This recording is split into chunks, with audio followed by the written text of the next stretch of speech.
On this edition of Backroads, it's no secret where a Deer Lodge man locates his collectibles. All over. They're wherever you find them. A young Cree man mixes tradition with contemporary musical influences. We venture out of town to visit a city, and we follow a man as he reclaims his place in Montana's outdoors. That's all part of the rehabilitation process, is discovering adapted ways to do things. This episode of Backroads reels in the big one. Backroads of Montana is made possible with production support from the Greater Montana Foundation, encouraging communication on issues, trends, and values of importance to Montanans. The Montana Office of Tourism at visitmt.com, and the University of Montana. Home is where Montana is my home. From mountain peaks to prairie lands, the places I have known. And I'm bound to ramble, yes, I'm bound to roam. And when I'm in off the road now, boys, Montana is my home. Welcome to another edition of Backroads. Since 1991, our program has crisscrossed Montana looking for special places and interesting people who are often a cornerstone of their local community. Today we're in Lewistown, where in 1908 a half-day holiday was set aside by city fathers so that citizens could attend the laying of a controversial building cornerstone. The cornerstone says 1907. Many wanted the new Fergus County Courthouse constructed completely out of local stone, so the project was delayed by a year. Eventually, a design in the Spanish colonial style won out, and the graceful terracotta-trimmed courthouse rose with a face of yellow brick from Hebron, North Dakota. Soaring 100 feet over the street is a trademark clock tower that's been keeping the city on schedule since 1909. We'll explore the building today and learn its history. Like a trusted clock, precision machinery is at the heart of our first story. We'll visit a Deer Lodge man and his remarkable collection of machines, and we'll learn how it took a natural disaster to get the two together. With the exception of a few topics, Gene Hensen is generally a quiet, unassuming fellow. You can hear it in his voice. Well, I don't talk about myself or what I've done very much. I don't brag about myself on anything. I just kind of take it as it goes. For years, Gene was a government packer, solitary work. Just a horse and a string of mules delivering supplies to national park lookouts, fire camps, and trail crews. After the big flood of 1964, Gene was asked to help with a massive backcountry cleanup effort. At one flooded-out ranger station, he spotted an old Singer sewing machine in a burn pile. Gene rescued the old Singer and packed it out. It was a pivotal moment for man and machine. Yeah, they kept getting more and more, and it got kind of carried away. And here are the results. There are 60 in my collection here. I have all the models between 1859 and 1964, along with the different decals. Early model Singers happen to be one of the topics Gene loves to discuss. This is probably my favorite machine right here. It's a model 24-80. This is the rarest Singer of all. It's a model 30. The cabinet is called a doghouse, which is kind of different. Slide it off. This is the oldest one I have. It's an 1859. It's pretty barbaric, really. Here is the rarest decal of all, just because of that owl right there. And the machines are spring-loaded. All you had to do was push this button. Every machine in this collection I've sewed on. The collection includes Singer's showiest model, and the one most families might remember, the 1591. It could sew through 7 layers of denim. They're trouble-free. I mean, and they're the workhorse of the pounding machine. They just are. Gene never set out to build this collection. It evolved from necessity. He needed a rugged sewing machine for leather work and remembered the one he packed out of the park. His wife, afraid he'd wreck it, encouraged him to collect more machines for spares. So from this point on, I got another one and another one. Not that replacement parts were critical. Singer valued durability as much as it valued convenience and practicality. Most hand crank models could easily convert to a treadle, and the 1590 could go from hand to treadle to electric motor. Nobody could outdo them, and their workmanship was the best. These were the golden years for Singer. Gene's collection ends in 1964, the year the company stopped manufacturing basic black and moved into plastic. But even in black, these machines and their decals are colorful and ornate. The Sphinx, the 1885 Cornflower, the Indian Star, which boasted a decal with the name Singer in 8 languages, the hand-painted dogwood, and the Model 12, adorned with 310 mother-of-pearl inlays. I don't have any two decals alike. Well, exactly alike.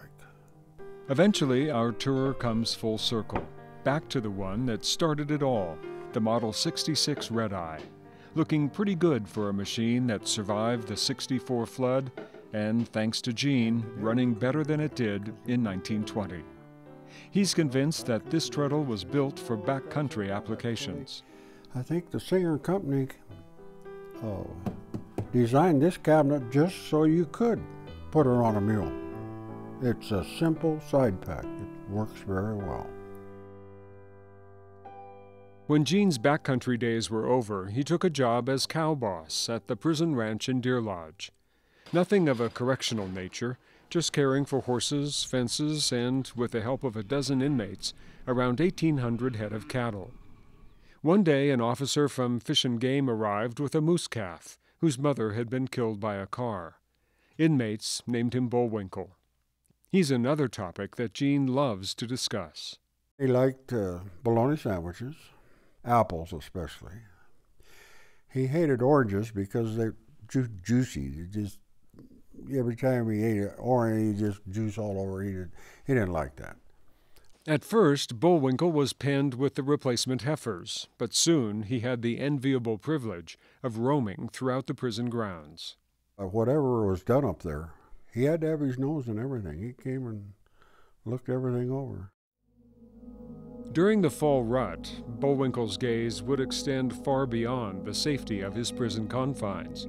On such occasions, inmates spray-painted his antlers orange, and once painted the word pet on his side. But a hunter with knowledge of Bullwinkle's habits waited, killed the affable moose, and when confronted, claimed the animal was intimidating. Well, if he came up to that guy, he was looking for a bologna sandwich or an apple. Gene saved most of Bullwinkle's antlers. That's his last shed on the wall. Fluorescent orange paint, still on one side. Whether it's a moose or a sewing machine, this quiet, unassuming man's philosophy is, as you might expect, simple and direct. You can hear it in his voice. Whether it's digging a ditch or a brain implant, I mean, do it as good as you can, is my theory on everything. Gene's Singer Museum is always open for tours. His favorite is a recent bus tour of folks taking in all that historic Deer Lodge has to offer. The ladies chose the auto museum at the old prison. The men chose Gene's sewing machines. A thread of truth is all it takes to spin a good yarn. Many threads come together in a courtroom to tell a story. Here's one about a hat. This hat, in particular, a treasure of the Fergus County Courthouse. Seems that in the fall of 1913, Bill Baldwin, a sheep herder in Winnett, went demented, as the locals called it. He burned his ranch and started shooting up homes and threatening the life of Walter John Winnett, for whom Winnett, Montana is named. The next day, a posse came back with his dead body, full of gunshot, and his hat. Bill had written his will on the brim, deeding a quarter section of land to the man he tried to kill. It held up in probate court, and Mr. Winnett got the land. The hat is contested, however. The town of Winnett wants it for their museum, but Fergus County is holding on to the evidence. Notoriety of sorts is what our next individual is looking for. On the Rocky Boys Reservation in north-central Montana, we met a Cree teenager who's trying to make a place for himself in contemporary Native American music. Chontay Standing Rock released his first album in 2012. Standing Rock sings about love, family, and the reservation he calls home. He took us to one of his favorite spots where he goes to create his music. When we were little kids, we used to, Chontay Standing Rock has walked this path on the Rocky Boys Reservation many times before. my grandma bring me up here when I was younger. He finds the outcropping of rocks where his grandfather painted a picture of a white buffalo to mark the start of the trail. I just really love coming up here because it's like my own comfort zone. He climbs over a small creek and treks up a hill to find a waterfall where he loves to sit, think, and sing. It's soothing to my soul here.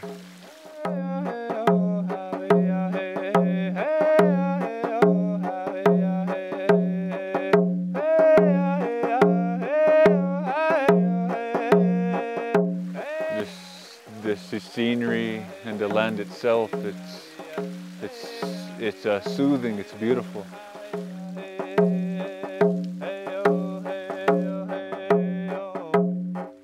I'm the one for you, you are the one for me. You and I, we were meant to be.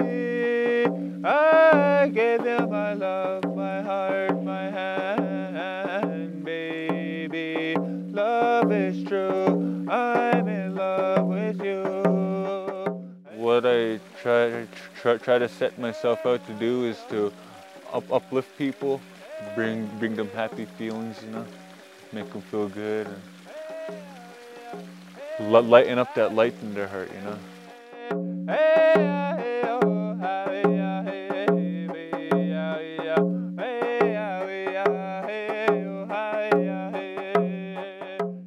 I got attracted to the drum.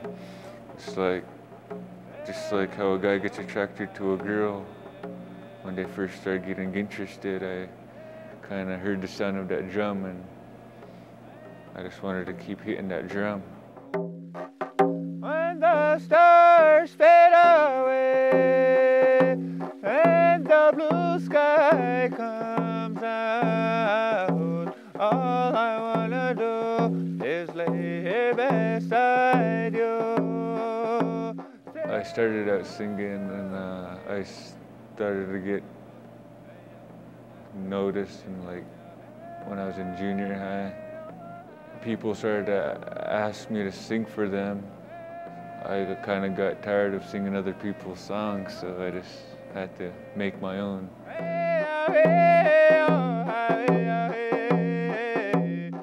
He loved singing so much that I knew he was going to be a good singer one day. And I encouraged him, you keep singing, one day you're going to be good. One day somebody's going to come along and know your voice. Keep singing. That was a proud moment, and I didn't know he sang like that until after. I said, oh my gosh, my son can sing. He makes me really proud. It just makes me feel good just to know that my son can touch people's hearts. He inspired a lot of our little ones, and today some of those little ones are singing. I see myself doing this for as long as I possibly can. Yeah. It's really brought me a long ways in my life too. I gave you my love, my heart, my hand, baby. Love is true, I'm in love with you. Hey oh, hey oh, hey oh. Chontay Standing Rock sings at many events on the Rocky Boys Reservation. He also performs with his family in singing and drumming events at powwows in the Northwest and in Canada. He continues to write songs and hopes to record another album of his music in the future. The recorded history of Fergus County fills the courthouse here in Lewistown to the rafters with boxes and folios of old papers. Up these stairs, volunteer archivists Shirley Barrett, Marcia Gans, and Florence Kettering have been sorting through the county's history since 2008. Among their finds are these bounty certificates paid for dead wolves, coyotes, and bears. The hunters had to present a skull for payment. Yes, they brought it to the back of the courthouse, and then someone from the clerk and recorder's office had to go down and verify if it was a coyote or a wolf or whatever it was. So what happened to all those skulls? I believe they were burned. Where did they burn them, Shirley? I know that the county just hired a man that would come and collect the skulls, and he got paid $1 for burning the skulls. And you're going to keep doing this for a while? Yes. I tell people that I'll be here as long as I can climb the stairs. Yeah. Next, we're down the stairs and out of town for a visit to the city. Our trip begins in Valier, where we'll take the highway north, through the only light in town, past a haberdashery so old nobody remembers it. Pavement turns to gravel. Soon, even that ends. Still, we push north. Street signs confirm our destination. For miles, we meander between hayfields, wondering how can anything else be out here? Suddenly, hidden from view in an ocean of grass is our objective. Rock City, an ancient metropolis of hoodoos, spires, and chimneys. It took time to build Rock City, a lot of it. This was once a vast seabed, whose last sedimentary layer was much harder than the older layers beneath. So when Two Medicine River carved out this bowl, it left behind resistant cap rocks, protecting layer upon layer of the softer sandstone that forms these pedestals. The effect is almost supernatural. Ken Wheeler might be the unofficial mayor of this alien city. He's been coming here all his life. Yeah, it's real special to me, and for what reason I have no idea, but it just seems like ever so often you get to thinking about it and you wind up out here looking it over, walking through it and sitting up on the hill amazed at looking at it. Ken admits that most visitors aren't here for the geological significance. Mostly they come out here to neck. We wondered if that's what Ken did out here. No, but my mom and dad did. And locals have enjoyed Rock City for more than 100 years. Before that, the site was sacred to the Blackfeet, and there's evidence of an ancient visitation. Time has not stopped at Rock City. Wind, water, and ice, the very elements that created it, are still at work. Sandstone crumbles. Cap rocks topple under their own weight. Many are already gone. Some just red dust on a sandy floor. So it is eroding pretty fast, and someday it may not be as unique as it is right now. All the more reason to see it now, adds Ken, for recreation or for reflection. Whatever the incentive, a visit to this city probably won't be your last. It's just something that, like a calling that calls you back here to look at it. Rock City is open for business all year long. A four-wheel drive makes the trip easier. Locals are quick to warn, however, not to attempt it in wet weather. We move from geologic time to present time. We're headed up into the clock tower at the Fergus County Courthouse in Lewistown. The original plan called for a dome, but the Board of Commissioners voted for a clock tower.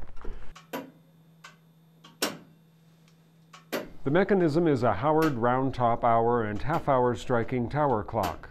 The four faces run from this central shaft and keep every neighborhood in town in time with each other. Mark Machler is the tower's caretaker.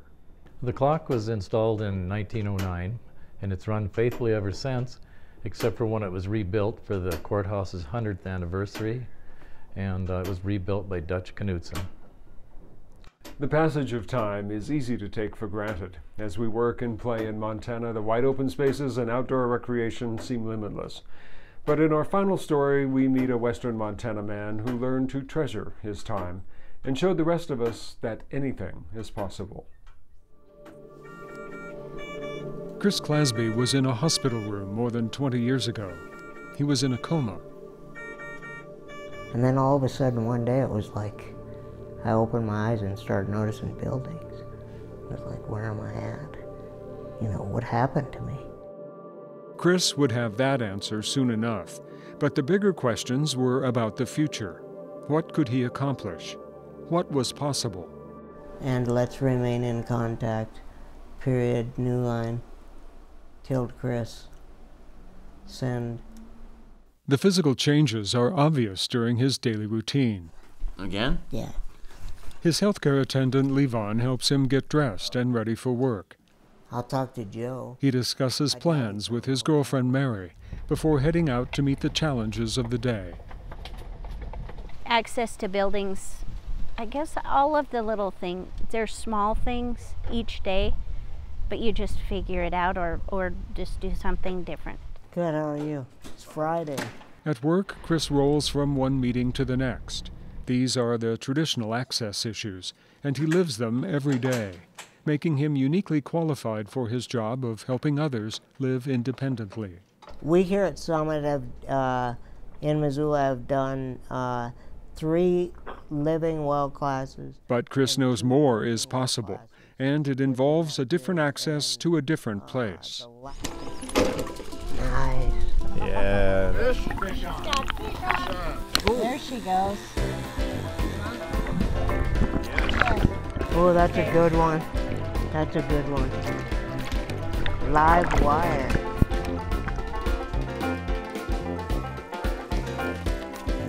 Being outdoors is really what I like to do, and it's who I am. There we go. There we go.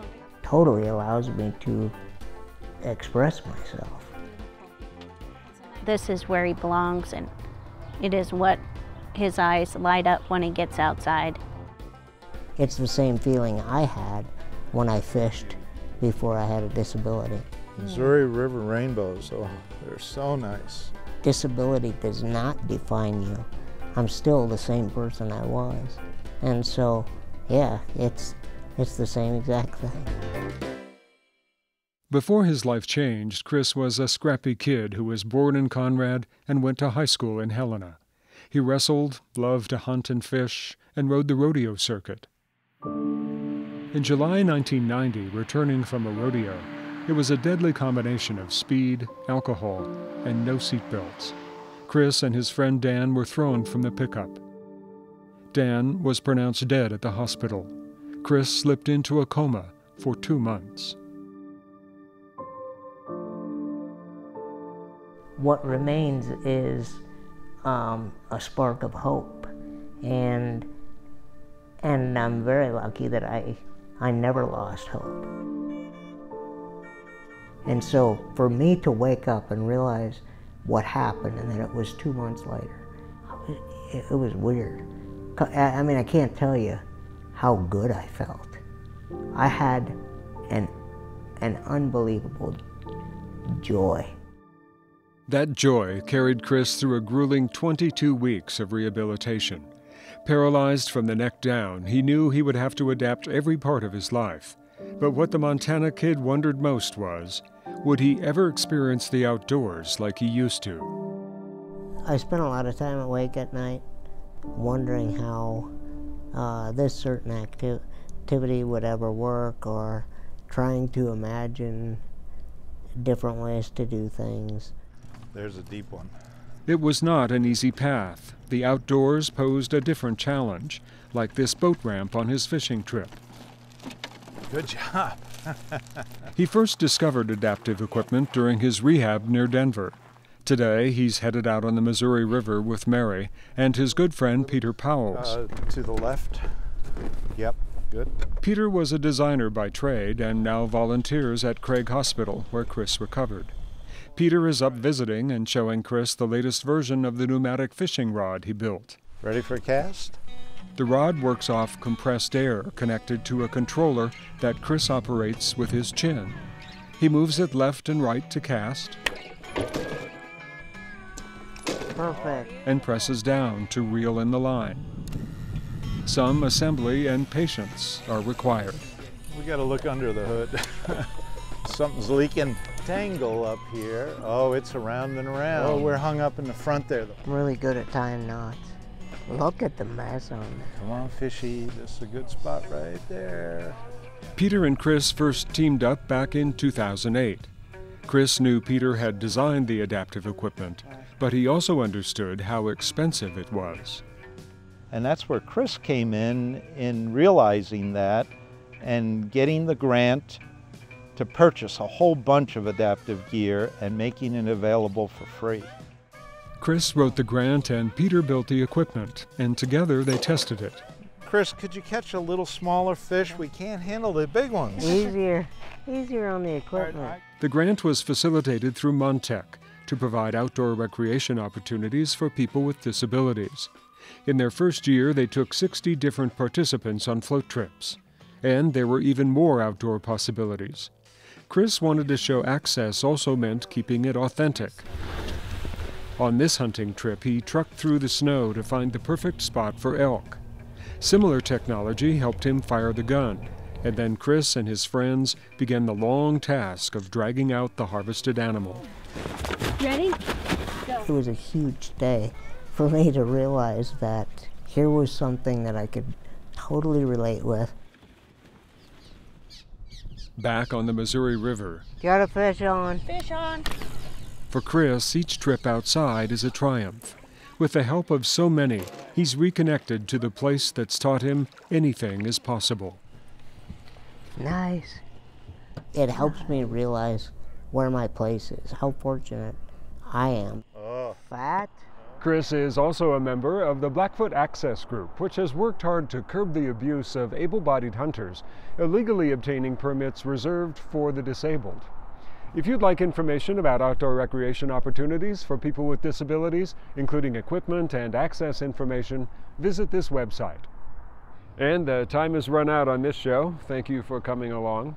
We'd also like to thank the good folks here at the Fergus County Courthouse in Lewistown, especially Sheila and Mark Machler. And we'd also like to thank George Hirschenberger and 2 other viewers for ideas that we used on today's show. If you have a story idea, send it to us at the Backroads of Montana, the University of Montana, Missoula, Montana 59812. Or find us on Facebook or at montanapbs.org. As long as you keep watching, we'll keep covering the Backroads of Montana. I'm William Marcus. See you next time. Backroads of Montana is made possible with production support from the Greater Montana Foundation, encouraging communication on issues, trends, and values of importance to Montanans. The Montana Office of Tourism at visitmt.com. And the University of Montana. The places I have known, and I'm bound to ramble. Yes, I'm bound to roam. And when I'm in off the road now, boys, Montana is my home. Coming in off the road now, boys, you know I'm heading home.